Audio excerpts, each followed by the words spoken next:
Hello दोस्तों, नमस्कार। आजकल सोशल मीडिया पर राफेल को लेकर के काफ़ी चर्चा है और इस विषय में मेरे कुछ प्रश्न हैं। क्योंकि सोशल मीडिया पर काफ़ी चर्चा चल रही है जिसमें कि 5 जहाज़ आ भी चुके हैं हमारे देश में और कुछ लोग सोशल मीडिया में कह रहे हैं कि भाई मनमोहन सिंह की जो सरकार थी, यूपीए सरकार, उसमें राफेल का रेट ये था, कम था, इस रेट से काफ़ी कम था बताया जा रहा है। मतलब ऐसा प्रदर्शित किया जा रहा है कि जो 100 वो बताते कि 136 जहाज़ का लेना तय हुआ था फ्रांस से और उसका रेट भी सब कुछ फिक्स हो गया था। उतने ही रेट में जो है मोदी जी ने 36 राफेल खरीदे हैं।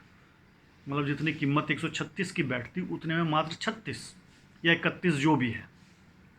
तो मैं ये जानना चाहता हूँ, जो सोशल मीडिया पर आकर के इस प्रकार की या टीवी न्यूज़ चैनलों पर आकर के इस प्रकार की बातें करते हैं कि मनमोहन सिंह जी की डीलिंग इतनी अच्छी थी और इसमें करप्शन हुआ है अभी मोदी जी के राज में, तो मनमोहन सिंह जी ने राफेल जहाज़ खरीदे क्यों नहीं थे जब सब कुछ तय हो चुका था? ऐसा क्या गड़बड़ हुई कि जो मनमोहन सिंह जी एक भी राफेल लाने में नाकामयाब रहे? क्या हुआ था? क्यों नहीं लेकर के आए? ऐसी क्या मजबूरी थी? और यदि मजबूरी थी, इनकी फाइनेंशियल कंडीशन इतनी अच्छी नहीं थी, तो 136 जहाज खरीदने की आवश्यकता क्या थी? आप 50 भी खरीद सकते थे। भाई जरूरी तो नहीं है ना कि आप 136 ही खरीदे। मेरे पास में खरीदने की अक्षमता अगर 50 जहाज की है तो मैं 136 की डीलिंग क्यों कर रहा हूं? या मेरी औकात जो है खरीदने की 1 किलो आइटम की है तो मैं 2 किलो के आइटम का रेट क्या तय कर रहा हूं? मैंने 10 कुंटल का रेट तय किया किसी से और मैं फिर ये चाहूँ कि मैं जो है 1 कुंटल के हिसाब से पैसा दूँ, तो क्या वो क्रेता में जो विक्रेता है वो मेरे को देगा? मैंने 5 किलो का रेट भिंडी का पूछा और फिर उसको मैं कहूँ कि भाई 1 पाव भिंडी दे दे, तो क्या वो 1 पाव भिंडी उसी रेट में देगा? तो ये बताया जाए कि मनमोहन सिंह जी की आर्थिक स्थिति ऐसी नहीं थी उनके शासनकाल में कि वह 136 जहाज खरीद सके, तो उन्होंने 50 जहाज या 40 जहाज क्यों नहीं खरीदे? क्योंकि एक स्क्वाड्रन में लगभग 20 जहाज के आसपास होते हैं, तो आप 2 स्क्वाड्रन के लिए जहाज खरीद सकते थे, तो आपने खरीदे क्यों नहीं? आप नाकामयाब क्यों रहे? और मैं उन चमचों से भी पूछना चाहता हूं जो अंधभक्तों को गालियां देते हैं, मोदी जी को गाली देते हैं, तो तुम्हारे ये जो अर्थशास्त्री चचा हैं, ये 50 जहाज भी खरीदने में नाकामयाब क्यों रहे? इन्होंने 136 की डीलिंग क्यों की जब इनकी औकात नहीं थी? इन्होंने 50 जहाज की डीलिंग क्यों नहीं की? ताकि जो आप कह रहे हैं कि देश को इतना नुकसान हुआ है, उस नुकसान से बचा जा सकता था। या यह एक प्रोपेगंडा इन चमचों के द्वारा, मिस्टर मनमोहन सिंह जो अपने आप को अर्थशास्त्री कहते, जो कहते थे पेड़ पर जो है पैसे नहीं लगते हैं, और इनका तत्कालीन रक्षा मंत्री बोलता था मिस्टर ए के एंटनी कि हमारी औकात एक जहाज खरीदने की भी नहीं है। तो जब एक जहाज खरीदने की भी औकात इनकी नहीं थी इस स्टूपिड प्रधानमंत्री की, तो इसने 136 जहाज का सौदा कैसे किया, यह बताया जाए। मेरा क्वेश्चन ये है कि यदि तुम्हारी औकात एक चवन्नी की नहीं है तो तुम 1 रुपए की बात कैसे करते हो? जब तुम्हारी 1 पाव भिंडी खरीदने की औकात है तो तुम एक धड़ी का पाव, एक धड़ी का रेट कैसे तय कर रहे हो? यह बताया जाए। तुम्हारी औकात 1 पाव भिंडी खरीदने की नहीं थी और तुम मार्केट में रेट जाकर के पूछ रहे हो 5 किलो भिंडी कितने की देगा? क्यों नहीं ली वो 5 किलो भिंडी? ऐसी क्या मजबूरी थी मनमोहन सिंह जी की? और जब तुम्हारी औकात नहीं थी तो तुमने 136 जहाज का डीलिंग कैसे की उस फ्रांस के साथ में? तुमने 40 जहाज क्यों नहीं लिए उससे? आप उसको कहते भाई हमें 40 जहाज चाहिए, आप ये रेट है बताइए आप।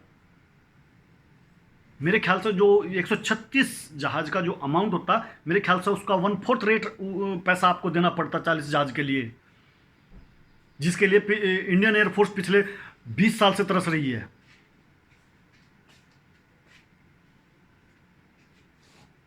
अब 136 जहाज इतने का रेट था। अबे क्या था घंटा, जब खरीदने की औकात नहीं थी तुम्हारी। क्यों नहीं खरीदे तुमने जब तुम्हारी डीलिंग हो गई थी, जब तुम्हारी औकात नहीं रही थी। तुम्हारी आर्थिक स्थिति इतनी लचर हो गई थी कि तुम्हारा रक्षा मंत्री बोलता है खुलेआम कि हम एक फाइटर जहाज नहीं खरीद सकते। यानी कि तुम दुश्मनों को बता रहे हैं कि साली हमारी आर्थिक स्थिति डामाडोल है और तुम जब चाहे हम पर अटैक कर सकते हो, हम कुछ नहीं कर पाएंगे तुम्हारा। जाहिल लोग। और साले सोशल मीडिया पर आकर के साले चपड़ गंजो, तुम्हारे जी में ऐसा आता है कि चप्पल निकालूं और पैर तुम्हारे सिर के बाल एक भी ना छोड़ूं। जब तुम्हारी औकात नहीं थी 136 जहाज खरीदने की, तो डीलिंग क्यों की थी तुमने फ्रांस के साथ में? तुमने 36 जहाज के 40 जहाज की डीलिंग क्यों नहीं की और क्यों नहीं लिए तुमने जहाज? किसी ने रोका था?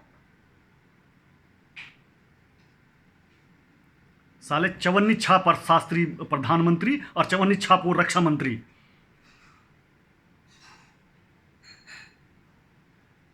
था ना एंटनी, बोला है ना उसने। एंटनी लोकसभा में खड़ा होकर के बोलता है कि हमने जो है चाइना की तरफ जो है इसलिए सड़कें नहीं बनाई क्योंकि हमारी बेस्ट पॉलिसी थी। घंटा मेरा था तुम्हारा बेस्ट पॉलिसी सालो। और ये पप्पू अब बकवासबाजी कर रहा है।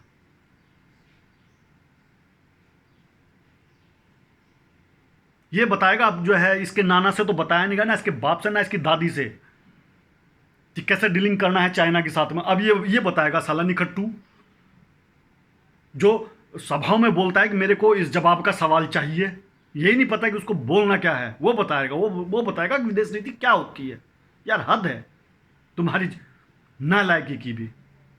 तुम चल दिए बाजार में खरीदने के लिए कि मैं तो सोना खरीद दूंगा, और तुम्हारी औकात नहीं थी कि तुम एक लोहा भी खरीद सको या एक पत्थर भी खरीद सको। तो बहन जो काहे की डीलिंग करने गए थे तुम लोग वहां पे?